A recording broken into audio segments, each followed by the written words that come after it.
Okay, I'm very excited to have on the Goldstein on Gelt show Ken Heise. He's the president of the St. Louis-based Heise Advisory Group.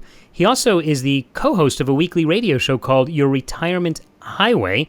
Ken, it actually seems that you and I are very similar. We both have our own private financial practice, and we're on the radio. So it's nice to meet my twin brother. How you doing? Absolutely. I'm doing great, Doug. Thanks for having me on. It is always a pleasure to be on someone else's show as opposed to my own. Yeah, you get a little exposure, and now here you are talking to people in Israel. But, one of the things that I think, and I often comment to clients or people who are thinking about moving to Israel, they say, oh my gosh, everything is going to be different. And I say, a lot of the basic precepts of retirement planning are the same no matter where you live, both the good and the bad. What are some of the big mistakes that you see people make when they're planning for retirement that maybe people could avoid just by hearing someone else making that mistake? Well, I think the biggest mistake that I see is people not understanding what they're going to spend when they retire. The number of folks that we see that will come in and we just ask them that simple question: what do you plan on spending? And people really haven't thought it through. I think a lot of it is because so many financial people have brainwashed them into rule of thumb type things like, well, plan on, 80% of your pre-retirement income. Or where did that one come from? I remember 25 years ago when I started on Wall Street and I was in what we refer to as stockbroker school. That's right. What they told us. But is there evidence that that's true? I know of absolutely none. Me neither. It really depends on. I grew up in Wisconsin, and some of my families, their retirement goal was just to move up by a lake in a cabin and fish and hunt the rest of their life and live a simple life. Mm-hmm. Other clients that want to travel the world, maybe they want to have a condo in Jerusalem or Tel Aviv and live in the States, or vice versa. It takes a different budget to do those things. And so really understanding what you're going to spend, and I always tell folks, try and live on that budget for a year before you retire to make sure that it's actually a budget you can live on. Well, how do you expect people to really know? One of the things that I find is that it's very hard for someone to imagine what retirement is like because it's not a vacation. It's not like, oh, I stopped working and now I'm on vacation.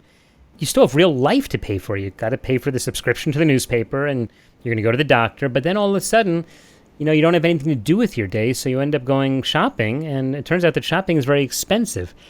Well, that's one of the other key issues is you have to find something to occupy those 2,500 hours a year that you used to work. And also psychologically, the relationships that you used to have when you worked. So if you can find something in your life that has meaning that you're going to do during those 2,500 hours, hopefully you're not going to spend it all at the shopping mall and spend. But it is something that you really have to get a handle on, is what you want to budget for your various types of expenses. And you're right. The more time people have off, the more they tend to fill it with something. The more they get in trouble. Yeah. And then filling it with something oftentimes means spending money. Some folks take care of that by volunteering. And I'll tell you, I was just thinking as you're saying this, I'm thinking my wife has an uncle here, a great uncle, who's 96 years old. And to this day, he still volunteers. He volunteers in a senior citizen community center. We always sort of find it funny because he talks about, I go and I volunteer with the old people. I'm thinking, wow, 96, you are really doing a great thing. We're talking to Ken Heise, who is doing a great thing by teaching people not only on his through his financial planning and investment advisory practice, but also on his radio show, Your Retirement Highway, teaches people about important ideas related to retirement. We kind of started off the show looking at one of the mistakes that people make, which is they have no idea what it's going to cost them to retire. Tell me, Ken, what are the factors that people should bring into the equation when they're thinking about what the right time is to retire? Because it used to be kind of a set date. You'd hit 60 or 65 and that was it. And some people think, no, I'm going to work for longer. I'll work till I drop dead. Or other people want to retire early. How do you suggest people make that decision?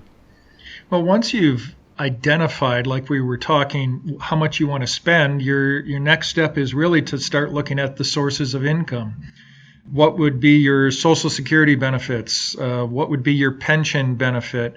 How do they coordinate together along with your pot of investable assets? And it's kind of the three-legged stool we talk about between Social Security planning, pension planning, and then the investment planning to support that cash flow. And that's kind of how we take people through this process of first understand your spend, then understand the supplemental income that your portfolio needs to provide you. And in the end, what that helps our clients do is understand what rate of return they need on their investments to support their income plan.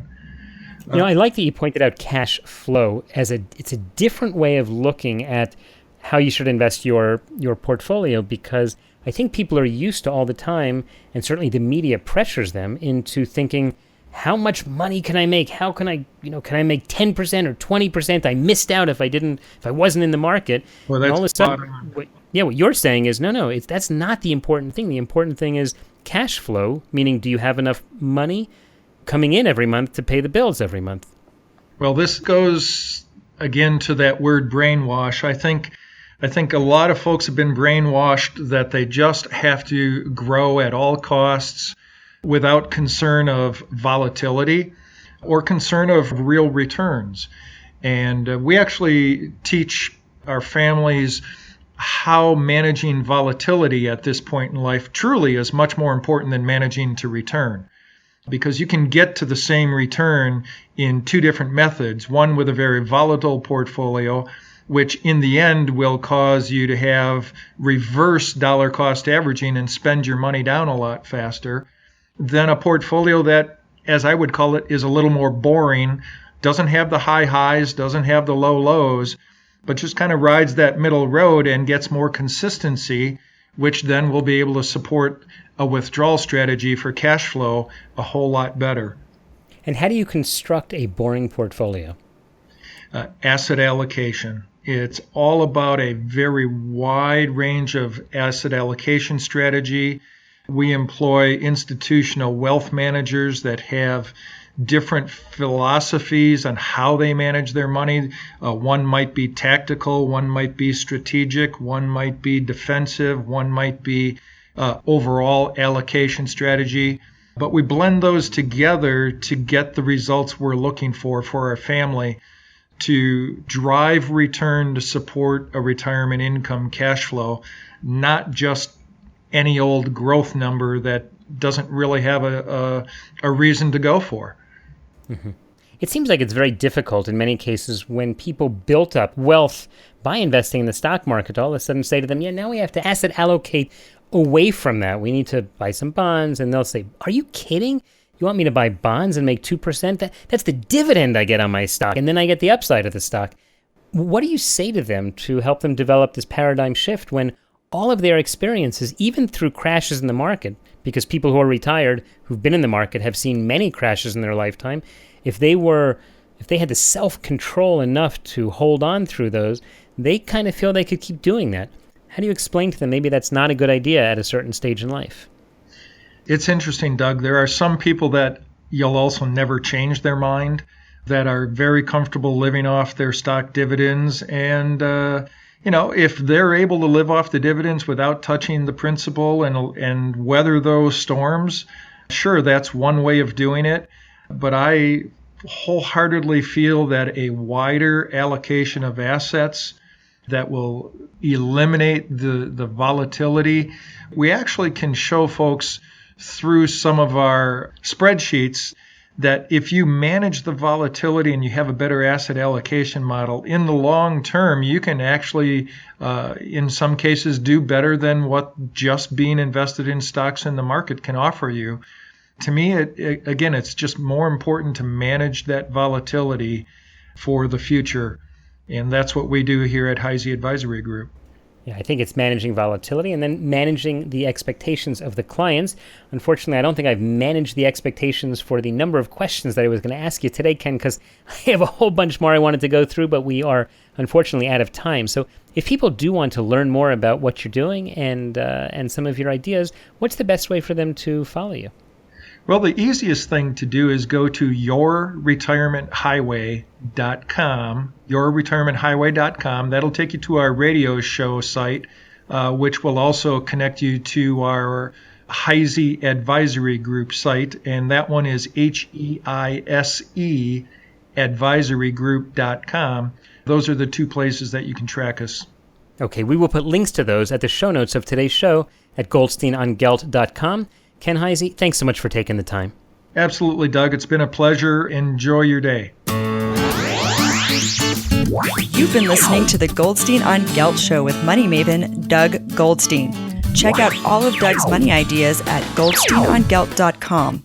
Doug specializes in helping people who live outside the United States handle their U.S. investment accounts. If you have a question that you would like answered on the air or off, contact Doug at his website or send him an email to doug@profile-financial.com.